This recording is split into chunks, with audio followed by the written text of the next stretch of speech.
Hello everybody, welcome back. I am going to discuss today an interview that Tucker Carlson had with one of the candidates in Argentina for the presidency. There are going to be elections in Argentina in October, and there are three main candidates, and one of them is someone who has come up. Well, he was a football player originally, a goalie. Then he pursued studies. He's an economist. He's written several books. He was a radio talk host and so on, the usual thing. Now, why would you be interested in Argentinian politics? I'm not going to discuss Argentinian politics. I'm going to react to Tucker Carlson interviewing this candidate. But it is important, why is he interviewing one of them? It is important because here we are going to see the first war taking place between the globalists or the G7 or the Western power, global power, against the BRICS. Argentina has been accepted to be part of the BRICS, I believe, in January next year. Not terribly sure. But anyway, the country has been accepted. And so there's going to be a sort of a real war taking place there in order to take Argentina out. So you know where I'm going with this. So, one candidate has promised that he will continue, and I don't even know the names. I don't know anything about Argentinian politics, and I'm going to tell you in a second why I'm doing this. All I know is that one of them is pro-BRICS, and the other two, including this one that Tucker Carlson has interviewed, his name is Javier Milei. Jaime means James, or Iago, or Santiago, same. Okay. And he doesn't want it to be there. Although Tucker Carlson failed to ask him this crucial question. So, I'm going to react to it. I went to it absolutely cold, not knowing anything about it. All that attracted me to it was, why is Tucker Carlson interviewing an Argentinian candidate for the presidency? There must be something going on. That is all I knew. After I heard the interview, I went and looked at it. Okay, let me get some references here. And then I learned this about there are three candidates and so on. And they are about 1/3 each. All right. So this guy is a little bit eccentric. And he speaks well. And he is coherent. And then practically the moment he started talking about the fact that he is a liberal, meaning in Argentinian terms, a conservative or a libertarian more, I began to say no. Okay, first of all, this complexity with the word liberal, I think I talked about it in some other video, because the word liberal originated in Spain in the 19th century probably, and it meant right wing, but right wing disassociated from the church. In other words, the right had always been very pro-Catholic and so on, and the left was beginning to be, after, the French Revolution and so on, it was going to be what the left was, the revolutionary part, yes, and the other one, the conservative. But there were conservatives who nevertheless didn't want this close association with the church necessarily. Secularism and so on was coming into the mainstream thought of Spain, and so they were conservatives, but not necessarily. The church was being left aside a little bit, okay? Well, we know that is the origin of it, meaning free thinking, kind of, disassociating themselves a little bit with the church. But of course, it changed the meaning of it. And so in many countries, it means sort of middle of the road between the right and the left. And in America, since Ronald Reagan meant almost socialist, he used to call the left, the old-fashioned left, liberals. And now we see that liberals are back on the right, okay, because the Democrat Party has abandoned the working class that they were and the middle classes that they were supposed to represent, and so now they're representing corporate power. So the meaning of the word changes from culture to culture almost. So he says, I am a liberal, meaning I'm on the right. But then he said, but of course, perhaps I should say a libertarian, because in America you say liberals means something else. So, all right. And Tucker Carlson, they did not have a translator. He asked the questions in English and he answered in Spanish, and you had the translation as he was speaking in English, so you can watch it. It was very good. My reaction was negative. The first thing I noticed was that it was like reading a bad translation of something. He was saying words that were counterculture. It was like words and ideas imported from abroad. A little bit strange within the culture of Argentina. So he's repeating things, probably, influenced by the culture of the United States. And he's not, I didn't feel he was truly sincere. I have to repeat again to you what I have said many times, and that is that I usually trust my instincts. Then my mind comes to the fore and says, but you don't have any evidence for that. And okay, well, perhaps I'll better study it. No, but I do have these instincts that I told you I developed when I was a little girl in the orphanage. Yeah, because at the age of 4, when you have to look after yourself, you develop. It's like you're a little animal, a little puppy, and you have almost animalistic reactions to something. You know immediately, you smell it, where is danger and where there can be trust, kind of thing. We all have that. We all have it. You like somebody at first sight. You don't know why. You don't like this other person. You don't know why necessarily, but you don't like it. Danger,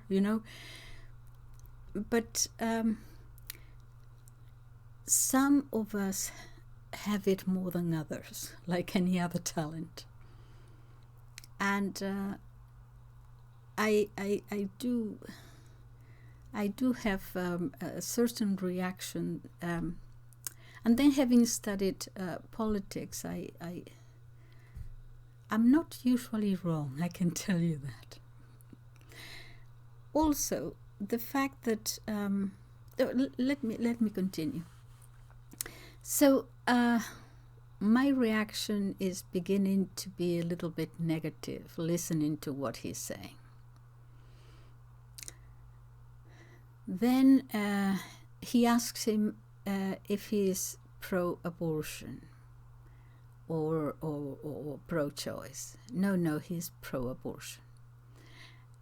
I'm sorry, he is against abortion. Against. And he gives the reasons. I believe that life begins at conception and all the right things.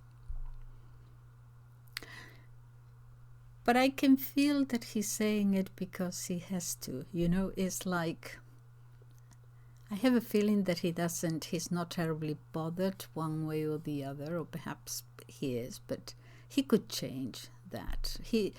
That is the equivalent, as in America you say, I'm pro the military and, you know, I'm against big government. It's those things that you have to be pro or against according to the culture if you want to win the votes. And there is a big mess there in Argentina because about the abortion issue, because it was, as I told you about 2 videos ago, it was illegal, and then about 2 or 3 years ago, the president, Christina something or other, saw that the budget, and she needed money and she needed credit, and so on. She goes to the World Bank and the International Monetary Fund, and they tell her obviously that yes, they're willing to look at it, but there is a little problem here, you know, that you're a little bit backward, Argentina. You haven't really passed the law in favor of women's reproductive rights, abortion, you know, that's. And suddenly a law was passed, no one had asked for it, and people were, of course, you can imagine that when things are done that way, that there's going to be 2 camps already. Okay. So that is a dividing issue at the moment. I didn't feel when he was answering that he was being sincere. It was just a political answer. And then Tucker Carlson says something about the Pope. The Pope would disagree with something or other, and he says, "Oh, the Pope," and he says very openly, "But the Pope is a communist. The Pope is, you know, he's always being in favor of Fidel Castro and Maduro and so on." Okay, another political point, because everyone is. The general consensus in Argentina is, what is this Pope? They're embarrassed about it. The general consensus is, what is he doing in the Vatican? And I told you that he's taken this whole bunch of Argentinians there. We have an Argentinian junta in the Vatican. That's another no, I've already done that. I don't want to go back to that. But to be everyone is, for one reason or another, has a bad view, a negative view of the Pope there. And so it was not difficult to say that. To say that the Pope is a communist tells me that he is not very well versed, or pretends not to be, in geopolitics of what is happening in the world. The Pope is not a communist. The Pope, if he had to be anything, I would probably put him more on the fascist side of it, the Peronist side of it. I don't even think he's that. I think he's a globalist, yes, because he's a Freemason. That is what the Pope is. Okay?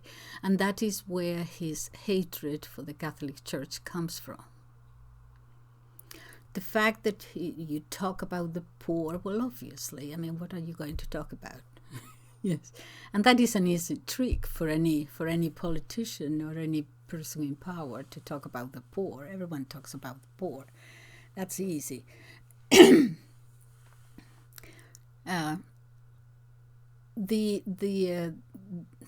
Pope is there with a mission to destroy the Catholic Church. That is his mission. He couldn't give a damn about Maduro or anybody else. If he had to go with this one, he would, and with the other, he would too.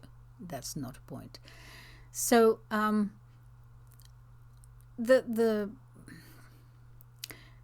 do you remember I told you, I think I was commenting once on a book by Huysman, the French writer of the 19th century.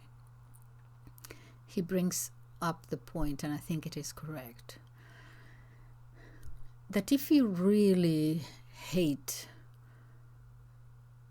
the Catholic Church with that vile, vitriol, true despise, loathing, you're probably a Catholic priest gone rogue, or a Catholic nun gone rogue. Most others, they don't like you, they despise you, they loathe you, but it doesn't... Okay. But it is those who have been there and gone rogue against it that truly hate it. And it comes, when we look at it, probably from a sense of, in a lot of cases, from a sense of guilt, unacknowledged. So you have to be continuously hating, almost to ensure, to convince yourself that you're right. So this guy is there. I believe it's like it's like Vivak in the United States. To get, well, first of all, for political ambition. He's very intelligent, he's very articulate, he knows he's not going to win now, but he may take votes away from Trump. That's important. And secondly, he's preparing his political career, obviously. Okay, so it's a totally both self-serving and serving the people in power who are going to make sure that you get there if you play your cards right. In the case of this guy in Argentina, is obviously to take away votes. The main thing for Americans, for the American government, for the American elite, is to make sure that he doesn't get into BRICS, Argentina. And so if he manages, by being popular, to get votes away from that candidate, that is his role. That is where the major struggle, war is going to be in Latin America, I think. It is essential for the Americans, I think, that Argentina doesn't enter BRICS. Argentina, like many countries in Latin America, could be a very, very wealthy country. They have just about everything too. But for the last 100 years, the countries of Latin America have been supine, with the American boot right there on their throats. And whenever someone wanted to do something, the Americans would come to, I think openly, overt, about 250 interventions, changing governments and so on. They have not been allowed to breathe, basically. And so they have to be kept where they were if they start one of them going to BRICS and being more or less a little bit more independent economically from the claws of the United States, that is going to be a very bad example for all others. And before you know it, you'll have the whole of Latin America, God forbid.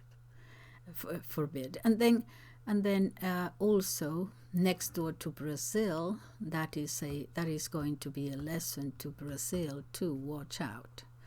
So we talk about the Ukrainian war. Now the Americans are... Okay, in Africa, I told you in another video that the coup in Niger, I am not 100% totally convinced. I know that they want the French out, but I don't know. I can see Britain there manipulating from behind. It is obvious to me. I can't begin to explain it. But I wouldn't be surprised, I told you about a month ago, if in 2 years' time the roles have changed, and instead of France being there, the United States is there, or the Western global elite is there. Of course, France is part of that, but it's taking over, America taking over. I wouldn't be surprised if that happened. I am not concerned about Mali and one or two other ones, but I'm not too sure about Niger, what is happening there. But so we have American disruption in Europe, now in Africa. Pretty soon it's going to have to start again in the Middle East. Does it come as a surprise to you, all this nature acting so forcibly all of a sudden in Libya and Morocco? And what is going on? Is it all an act of God?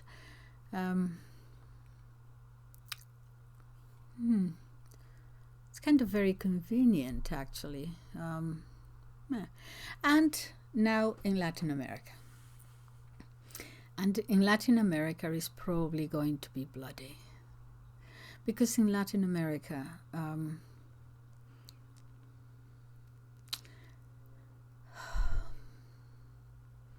by culture, people are uncomfortable in the middle. You either are with one camp or you are with the other. And communists and fascists, let's use the word very extensively, in a very general way, are sometimes close together. In fact, they are so far apart. They're almost the opposite. But if you look at a horseshoe, you know, they are here sort of together. And many people sometimes don't know the difference. I hear people saying that, for example, the globalists are communists. The globalists are not communists.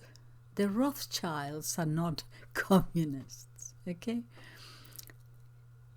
Communism is something that the reason why it was so attractive, even though it had to fail because it didn't take account human nature, it didn't take account economics, it had to fail. But the reason why it was so attractive, it was because it started as a revolution of the have-nots against the haves. Throughout history, this has been the struggle. So what the communists were fighting, the Marxists were fighting against the rulers of your own particular country, okay? Wanting to take power from them. So it's a kind of a bottoms up. Then, of course, it didn't work because you cannot have the state dictating you know, how many pairs of shoes you have to produce. The state economy doesn't work. Also because we cannot force people to be absolutely the same, you know, 3 pieces for you and 3 for me. It doesn't work. It goes against human nature. Okay, so of course he had to fail, but the original idea was to empower the powerless. That is why it was so attractive. Okay, the fascists are not that. The fascists have different connotations in different countries according to the culture of that particular country. So in Germany it took one particular aspect, but not the same in others. Fascist is government and corporations joining together and having the same goals. Okay, so you're actually governed by corporations, yeah, and the government is there in order to ensure that that is the case. But of course, it's much more sophisticated, as it were, than just, you know, the lone military general, you know, taking over the government with the military behind him and so on. It's not that. It's and enforcing that onto everybody, and if you don't agree, you are disappeared or you're killed. No, it's bring the whole population with you. Bring the whole population with you. And how do you appeal to the whole population? In altruistic terms.